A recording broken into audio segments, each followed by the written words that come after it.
Ahojte lidičky, já vám přeju krásný večer a ono už je docela dost hodin, ale normálně mě to přivolalo, takže bych vám chtěla vyložit do konce měsíce, jo. Bude to pro všechna znamení, ale bude to takový jakoby rychlej výklad, jo. Takže pro beránky. Beránci, co tu máte? Vy tu máte. Nevzdávejte to, jo, takže pokud s něčím jako válčíte, nebo tak něco, nevzdávejte. Podívejte se, jak si vážíte sami sebe a mějte se více rádi, beránci. Tento týden by měl být pro vás radostný, jo, takže buďte takzvaně optimistická. A taky mějte k sobě úctu. Tak, to byli beránci. Teď jdeme na další znamení. Býci. Takže býci, vy byste měli jít do přírody a taky byste měli sklízet to, co jste zaseli a vaše sny by se měly co nejdříve vyplnit. Budete mít okolo sebe do konce měsíce ochotný lidi, takže to je taky dobrý. Pak tu máte ty problémy, které teď máte, tak byste je měli do konce tohoto měsíce vyřešit, jo? A bude to docela, měli jste se prostě jakoby rychlejš rozhodnout. Rozhodujte se teď více rozumem než srdcem. A jinak máte teď v sobě zmatek a to je přesně ono, takže se rozhodujte rozumem. A jdeme na blížence. Takže blíženci, co máte vy hezkýho? Blíženci máte. Andělé právě teď obklopují vás i vaši rodinu. No tak to je krásný, blíženci. Důvěra, věřte si víc. Blíženci, potom máte tady, poučte se ze svých takzvaných jakoby chyb, jo. Prostě když člověk něco udělá, tak jako neodsuzujte se, jo, zbytečně. Prostě chyby jako děláme všichni. Akorát tady budete mít do konce měsíce, jakoby někdo vás jakoby srazí. Jako nevím, jestli to bude jako psychicky, ale spíš jo, no. Takže někdo vám tam jakoby šáhne na ego takzvaně. Tak a teď pro raky. Raci, co vy? Všechno je OK, přestaňte si takzvaně ubližovat a prospělo by vám trocha schovívalosti, ráčci. Pokud se ptáte na nějakou otázku, kterou momentálně teď máte v hlavě, tak odpovídám, že ano.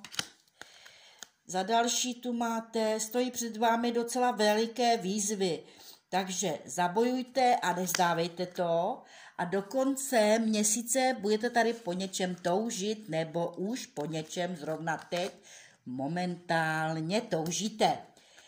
Teď jdeme na lvíčky, takže lvíčci, vy tu máte, rozšiřujte obzory svého myšlení, takže se učte, poučujte se, vyslechněte si nějaký videa dobrý nebo si přečtěte knížku. Jinak myslete takzvaně pozitivně, ano. Máte schopnost, nebo takhle, měli byste více odpočívat a potřebujete nabrat takzvaně novou energii. A taky byste si měli více věřit. Tak to byly lvy. A teď jdeme na pany. Co máte vy, pany?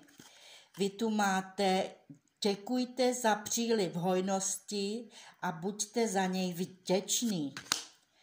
Jinak, jestli si něco přejete, tak se vám to splní ode dneška za rok. To je hezký, pany. A pak tu máte, že byste měla nabrat takzvaně jako více energie a měla byste se srovnat, trošku jít do své rovnováhy. No a akorát tady vidím, že do konce měsíce byste se měla tady rozhněvat nad někým nebo nad něčím. Tak a teď jdeme na váhy. Váhy. Ve vašem nitru se právě probouzí takzvaný umělec, takže možná, že váhy budete něco tvořit, malovat, psát nebo jiné věci. Jestli se na něco ptáte, tak zkuste takzvanou meditaci, která vám přinese odpovědi. Pak tu máte, dopřejte si taky odpočinek a hledejte způsoby, jak prostě vyřešit třeba nějaké problémy, které máte, tak zkuste zapnout prostě tu hlavu a zkuste najít nějaké řešení. Ano, a máte tu i soucit, takže vy váhy budete do konce měsíce soucitní. Tak a dál. Štíři. Takže štíři, ve vašem životě se brzy zhmotní stálý příliv hojnosti, štíři, ano. A poslouchejte také svoji intuici. Je potřeba udělat něco nového, něco prostě, trošku to změnit nějak, jo, ten váš svět. Ano, a štíři tady budou mít platonickou lásku. Tak a jdeme na střelce. Takže co vy, střelci? Vy tu máte, podceňujete se, najděte znova svou hodnotu, takže střelci, nepodceňujte se. Jestli po něčem jakoby prahnete, tak je to jenom na vás. Jo? Věnujte pozornost stavu svého účtu, ano.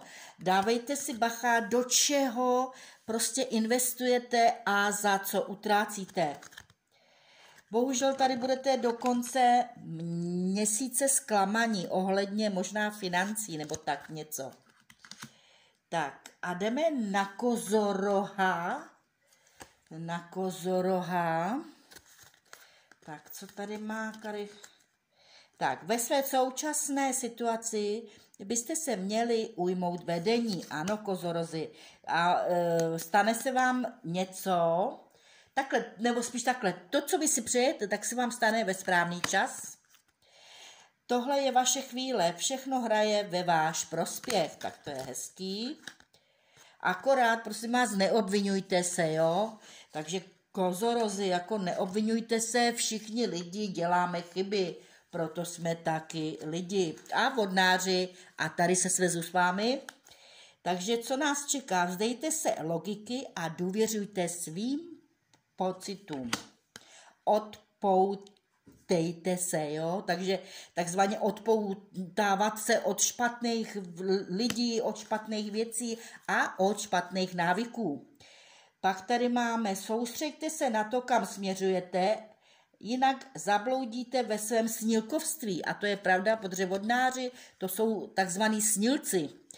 A bohužel tady bude do konce měsíce nějaká nenávist a nepřátelství. Takže to může být v rodině, v práci nebo jo, někde takhle. A na konci jsou rybičky. Tak co vás čeká, rybičky?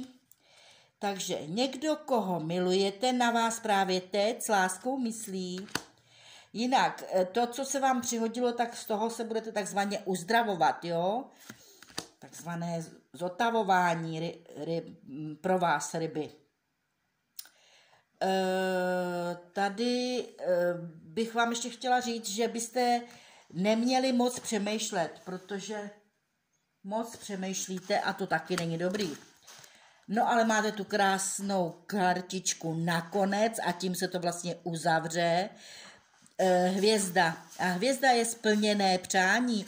Takže rybky, do konce měsíce tohoto se vám splní vaše přání.